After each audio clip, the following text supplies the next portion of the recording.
Welcome. In this video, we're going to go through read-only connection feature in Brobench. Uh, Brobench is designed for admins, power users, and developers and all that. So it doesn't give you more access than whatever Salesforce connection or the Salesforce user gives you, but whatever the access that you have for that user, it actually gives you, it makes it more visible that so it is capable.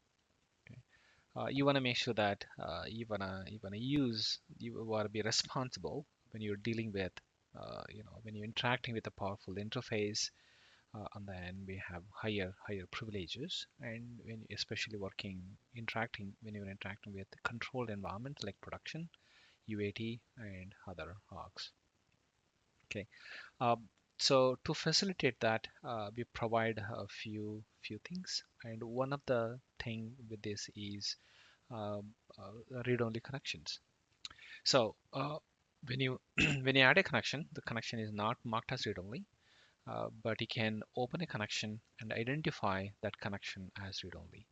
And once you identify that connection as read-only, Brobench will not save any data to that particular org through the app. It not necessarily mean that you are losing access. You still have access if you go to UI or if you use other extensions or other apps with the same user. You're not going to lose access to that. But via Brobench, it will not let you make any changes to that particular org. Okay. So that is critical, so that if and it will prevent you by making unintentional or unintended saves to controlled environments. Okay. When that happens, when you try to make a save, it will give a meaningful message and say that I can't do this operation because your connection is read-only.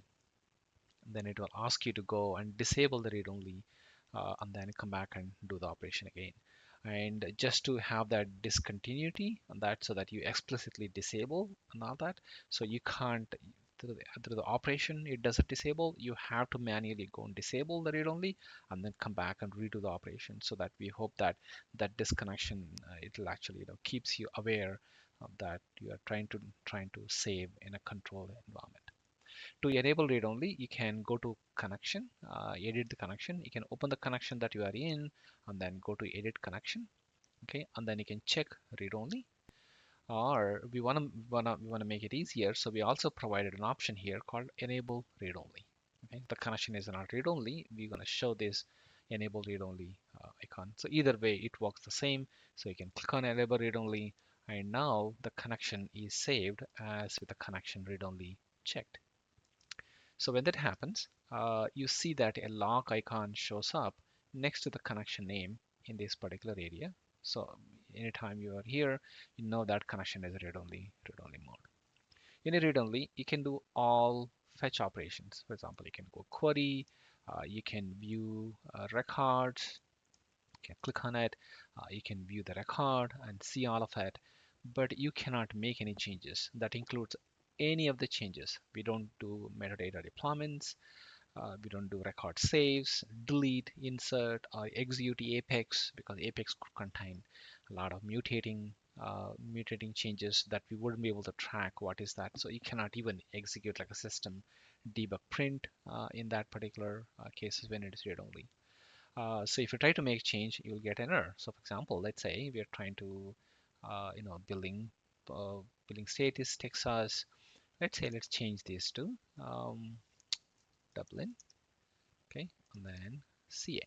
Okay, so we have made these two changes. We want to go and save it. So when you save it, you will get this error. The connection name is marked as read only, and hence cannot process writable API operation update record. Try again after temporarily disabling the read-only check in the connection menu. Okay, so that the error message is meaningful. So you can disable read-only in two ways. Okay, we advise the first one, but you also have a second approach. You can click on this menu, go to disable read-only. So you can disable read-only for a few minutes, what particular time interval. So after the time, the connection is going to revert back into read-only. We always advise this particular mode. But second option is you can of course go to edit correction, and then uncheck the read only and then come back and save it. So read only is completely disabled for this particular connection. It's not going to come back up, but we advise you do the temporary disabling. For example, let's say I want to disable for 5 minutes. You can see that the lock icon is gone because now it is in now it is not disabled anymore. I can go ahead and make saves changes. The record is saved, and then now after 5 minutes, that uh, that read only is going to come back. But if you're, let's say you disable for 1 hour and then you completed the operation sooner and you want to bring it back, basically cancel the temporary disabling, you can also go here. You can say enable read only. Okay, so this will bring back up, it'll cancel that temporary disabling, and then it'll make the record as read only again. So now if I make any changes and save, I'm gonna get an error. And that is the same thing happens even if you query data and then try to make changes. For example, let's say I'm querying all of these accounts and then I'm trying to change something here. I go to the edit mode.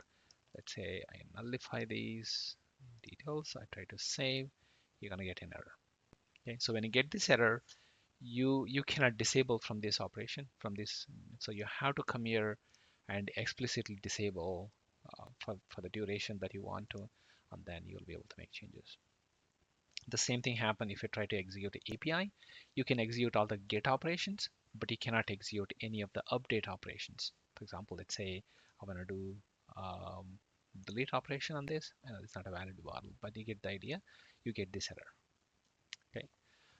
So you get this error. It is read only. You cannot make this operation. Okay. So this is consistently implemented for all the operations where we're gonna write something to the Salesforce hog. For example, when you go to Apex, you can select a simple debug statement. You're gonna get an error because we cannot reliably determine the simple one single statement of Apex that you are executing is going to mutate something in Salesforce. For example, if you are calling, if this date and time was a class, some other class, and then it is mutating something, we wouldn't know about it, right? So you cannot execute any Apex when it is read only, and then in the API you can only execute get operations, and other places you can do anything read only kind of things. Okay, I hope you likes this feature. It has saved ton of our ton of times mistakes that we're gonna make. So I hope you use this capability. Okay, so if you wanna, this is in the essential edition and above. So if you wanna give it a try, please reach out to us at support@datasert.com. Thank you.